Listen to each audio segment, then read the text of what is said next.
बिस्मिल्लाहिर्रहमानिर्रहीम। अस्सलामुअलैकुम। मंशा बायोस ट्यूटोरियल में आप सबको खुशामदीद। फर्स्ट ईयर बायोलॉजी के अंदर जो पहला चैप्टर हम पढ़ रहे थे तो उसमें हम आज स्टार्ट करेंगे। बड़ा इम्पॉर्टेंट एक लेक्चर है सर्विसेज ऑफ बायोलॉजी।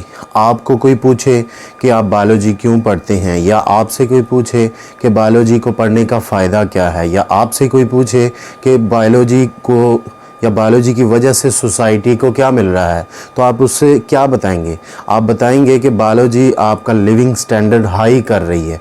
वो किस तरह से कर रही है वो आज हम बात करेंगे, क्योंकि हम सब की पहली डिमांड, सबसे पहले हम जो इन्वायरमेंट से लेते हैं वो है ऑक्सीजन, जिसके बगैर हम सर्वाइव नहीं कर सकते। तो ऑक्सीजन इन्वायरमेंट से मिलती है। तो बायोलॉजी हमें इन्वायरमेंट को प्रोटेक्ट रखने की तदाबीर बताती है कि कैसे पोल्यूशन से पाक साफ़ आपने इन्वायरमेंट रखना है। इसी तरह से दूसरा है, बायोलॉजी की मदद से आपको खाना मिलता है, यानी कि दूसरी डिमांड आपकी खाना है। तो बायोलॉजी डिफरेंट जो फूड की वैरायटीज़ नित नई लेके आता है, और जो बढ़ती हुई पॉपुलेशन है उसको मद्देनज़र रखते हुए फूड को कैसे बढ़ाना है ये आपको बायोलॉजी से पता चलेगा। तो फूड के मैदान में भी आपको बायोलॉजी हेल्प कर रही है। इसी तरह से तीसरा है, अगर आप खाना खा के बीमार हो गए हैं तो बीमारियों का इलाज कैसे करना है, इसके बारे में भी आपको बायोलॉजी हेल्प करती है। तो देखें, ये तीन ही चीज़ें हैं। ये तीन चीज़ें आप अपनी ज़िंदगी से निकाल दें तो इसका मतलब है ज़िंदगी ही नहीं रहेगी। एक तो आपका इन्वायरमेंट जिसमें आप सांस लेते हैं, दूसरा आपसे खुराक छीन ली जाए, तीसरा आपसे बीमारियों का इलाज छीन लिया जाए, तो आपके पास क्या रह जाएगा? कुछ भी नहीं। इसका मतलब है बायोलॉजी ने लिविंग स्टैंडर्ड को हाई किया है, और इस लिविंग स्टैंडर्ड को हाई करने के लिए ये तीन मेजर फील्ड्स हैं जो कि हम इन डिटेल पढ़ेंगे: फूड प्रोडक्शन, डिजीज़ कंट्रोल और इन्वायरमेंटल प्रोटेक्शन। अब देखिए, फूड प्रोडक्शन जो अभी हम पहला डिस्कस करने लगे हैं, इसके अंदर किस तरह से सर्विसेज ऑफ बायोलॉजी मिली है हमें।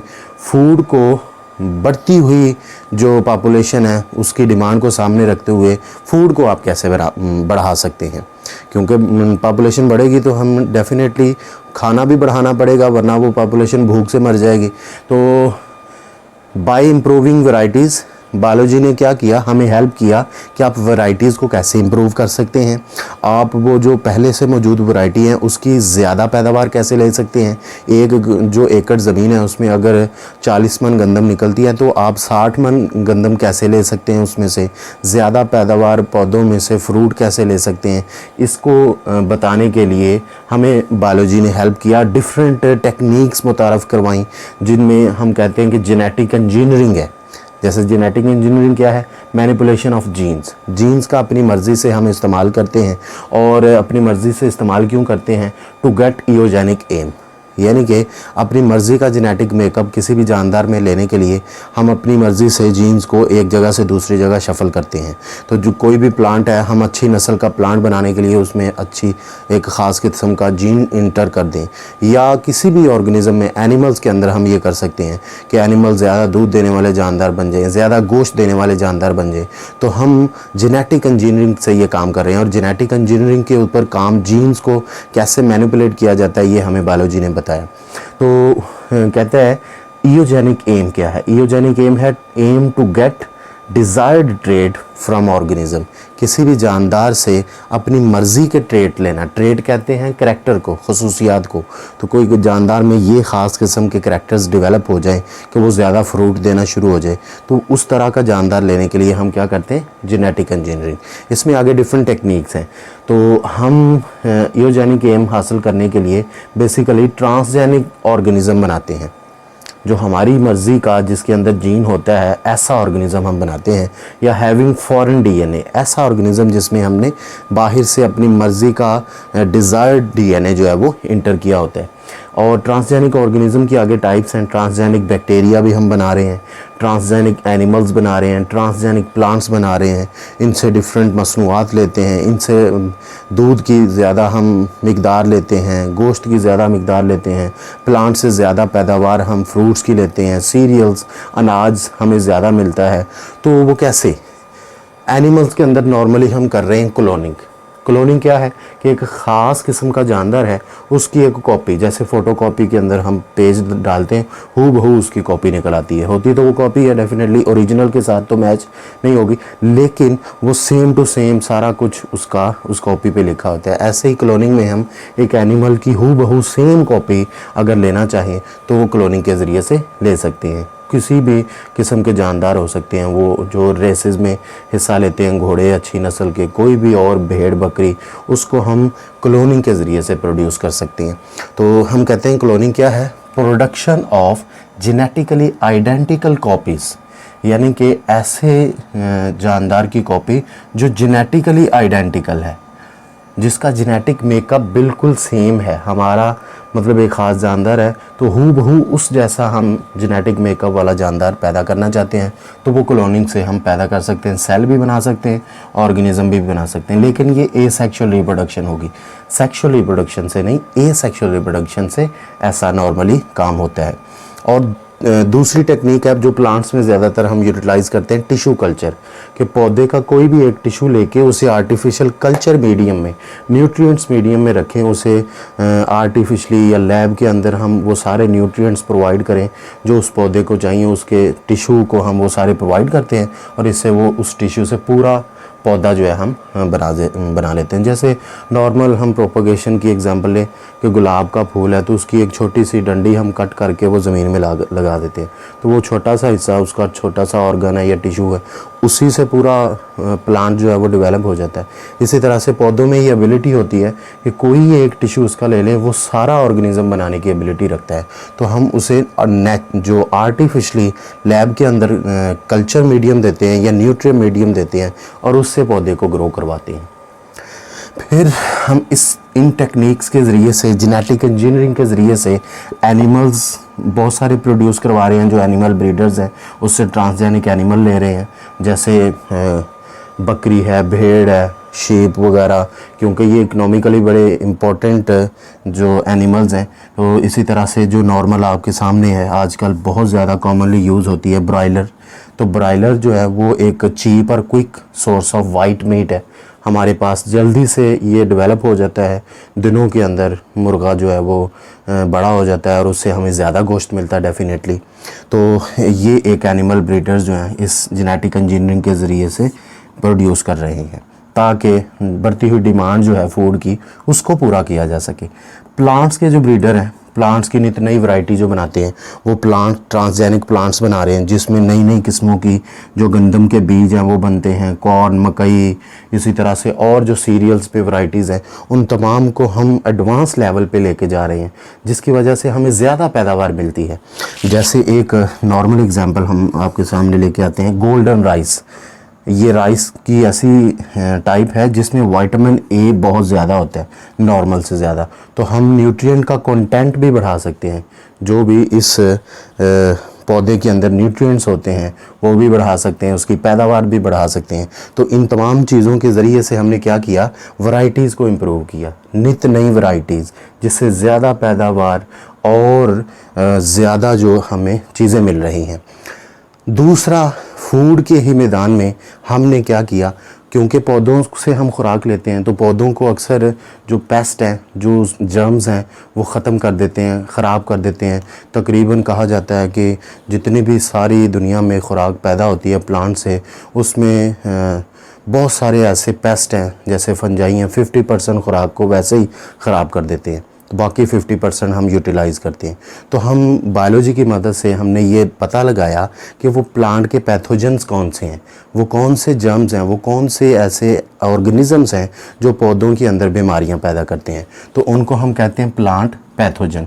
जो भी एजेंट होगा प्लांट को नुकसान पहुंचाने वाला, दैट हार्म द प्लांट, वो प्लांट पैथोजन कहलाएगा। और ये जो प्लांट पैथोजन है ये एक्चुअली प्लांट पेस्ट भी कहलाते हैं, प्लांट पेस्ट। और इसी तरह से ये प्लांट पेस्ट क्या करते हैं, डिक्रीज़ कर देते हैं यील्ड को, पैदावार को कम करते हैं। जिस भी फसल को कोई कीड़ा लगा होगा डेफिनेटली उसकी पैदावार कम हो जाएगी और इसी तरह से उसके अंदर डिफरेंट बीमारियां पैदा करेंगे। तो वो इन रिटर्न हमारे पास जो पौधे होंगे वो डेड हो जाएंगे या वो ख़राब हो जाएंगे, तो हमें वो उतना फ़ायदा नहीं होगा। तो इससे बचने के लिए बायोलॉजी ने क्या किया, बायोलॉजी ने डिफरेंट केमिकल्स निकाले और उन केमिकल्स के ज़रिए से उन पेस्ट को, उन पैथोजेंस को हम मार सकते हैं। तो दैट्स वाई हम इसे कहते हैं chemical control, control of pest by some chemicals. जैसे पेस्टिसाइड्स, बहुत सारी स्प्रे, बहुत सारे केमिकल्स निकले हैं जो पेस्ट को किल करते हैं। Pesti related to pest, cide related to killer. तो पेस्ट किलर सब्सटेंस जिसमें फंगीसाइड्स हैं, फंजाई को किल करेंगे, इंसेक्टिसाइड्स हैं, इंसेक्ट्स को किल करने के लिए जो केमिकल हम स्प्रे वगैरह या कुछ यूज़ करते हैं पौधों के ऊपर, वो फंगीसाइड और इंसेक्टिसाइड होते हैं। तो स्पेसिफिक इनका एक्शन होता है। बेसिकली इन केमिकल्स को यूज़ करने से हमें फ़ायदा तो होता है, लेकिन उसके साथ नुकसान भी होता है बाज़ दफ़ा, क्योंकि ये केमिकल हैवी होते हैं तो पोल्यूशन काज कर सकते हैं। इसी तरह से ये ड्रग रेजिस्टेंसी काज करते हैं, मतलब बार बार एक ही किस्म की स्प्रे करेंगे तो ये जो इंसेक्ट्स हैं या फंजाई हैं ये ढीठ हो जाएंगे, इनके ऊपर इनका असर नहीं होगा इन मेडिसिन का, तो फिर हमें उससे हैवी किस्म की मेडिसिन यूज़ करना पड़ेगी। और इसी तरह से बायोलॉजिकल कंट्रोल भी हमें बायोलॉजी ने बताया कि हम कुछ लिविंग ऑर्गेनिज़म ऐसे हैं जो ख़ास किस्म के पेस्ट को ख़ुद ही ख़त्म कर देते हैं। तो इस तरह से ये लिविंग ऑर्गेनिज़म की मदद से पेस्ट को ख़त्म करने का जो तरीका है ये है बायोलॉजिकल कंट्रोल। जैसे नेचुरल एफिड जो है ये प्लांट के फ्लोएम को सक करता है, या वालनट, अखरोट के दरख्त के जो फ्लोएम में खुराक होती है उसे सक करता है। जैसे मच्छर हमारा खून चूसता है, आप कह सकते हैं ये एफिड जो है ये पौधों का खून चूसता है, पौधों की फ्लोएम में से उसकी खुराक को एब्जॉर्ब करता है और डेफिनेटली पौधों को नुकसान होता है उससे।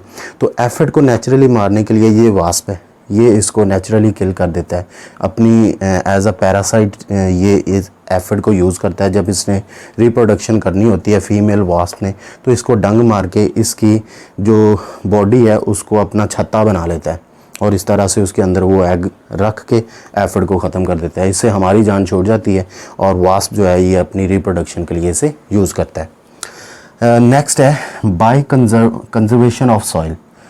ज़मीन को बचाने के साथ साथ हमें बायोलॉजी ने ये बताया है कि ज़मीन के जो न्यूट्रिएंट्स हैं ये बड़े लिमिटेड होते हैं और इन लिमिटेड न्यूट्रिएंट्स को हम कैसे बचाएंगे।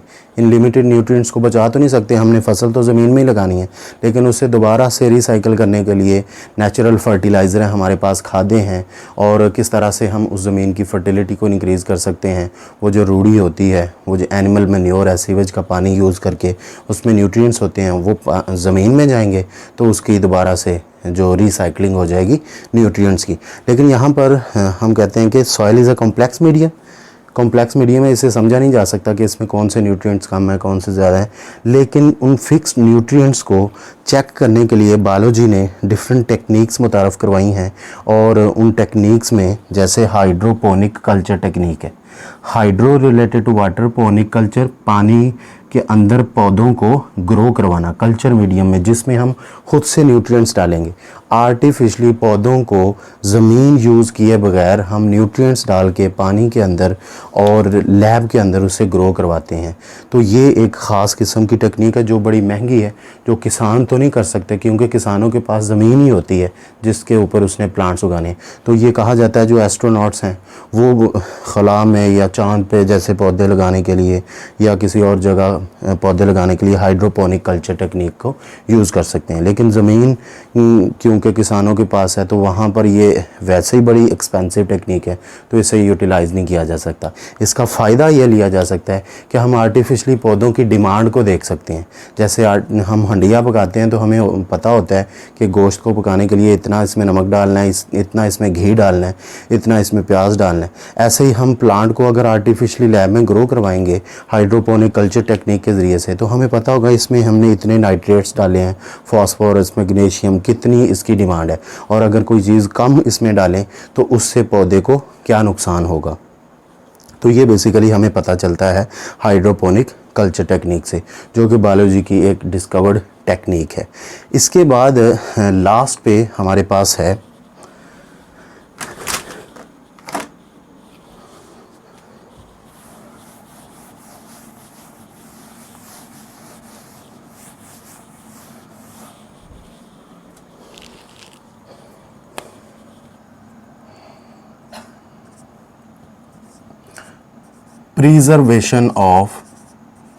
preservation of food, खुराक को ख़राब होने से कैसे बचा सकते हैं। यह भी बायोलॉजी की मदद से हमें पता चला कि खुराक ख़राब हो जाती है, और फिर हमने देखा ख़राब क्यों होती है। कुछ ख़ास किस्म के एजेंट्स होते हैं, जर्म्स होते हैं, बैक्टीरिया होते हैं। तो फिर उसके बाद उसका इलाज भी बायोलॉजी की मदद से हमें बताया गया। डिफरेंट टेक्निक्स जिसके ज़रिए से खुराक को हम ख़राब होने से बचाते हैं, प्रिजर्व कर लेते हैं, दिनों तक, मंथ तक एक जगह से दूसरी जगह माइग्रेट करवा लेते हैं, खुराक भी साथ, और ख़ुराक फिर इस तरह से ख़राब भी नहीं होती। जैसे एक कॉमन एग्जांपल है पास्चराइजेशन, जो कि मिल्क और मिल्क प्रोडक्ट्स को हम साफ़ करने के लिए, उसमें से बैक्टीरिया को ख़त्म करने के लिए दूध को गर्म कर लेते हैं। तो गर्म करने से बैक्टीरिया ख़त्म हो जाते हैं और वो दूध ख़राब नहीं होता। इसी तरह से चीज़ों को फ्रीज़ कर लेते हैं, फ्रीज़ करने से वो एंजाइम जो हैं वो भी फ्रीज़ हो जाते हैं, तो वो जर्म्स उसके ऊपर इफ़ेक्ट नहीं करते। तो ये डिफरेंट टेक्निक से हमने खुराक को काफ़ी हद तक ख़राब होने से बचाने के लिए डिफरेंट टेक्निक्स निकाली हैं। तो यही वो बताता है कि to prevent food from spoilage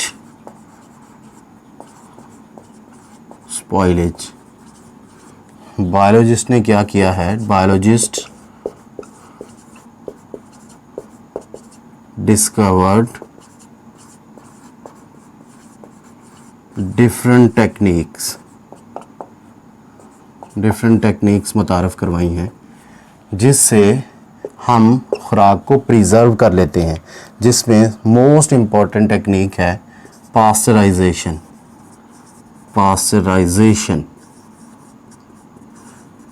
pasteurisation क्या है?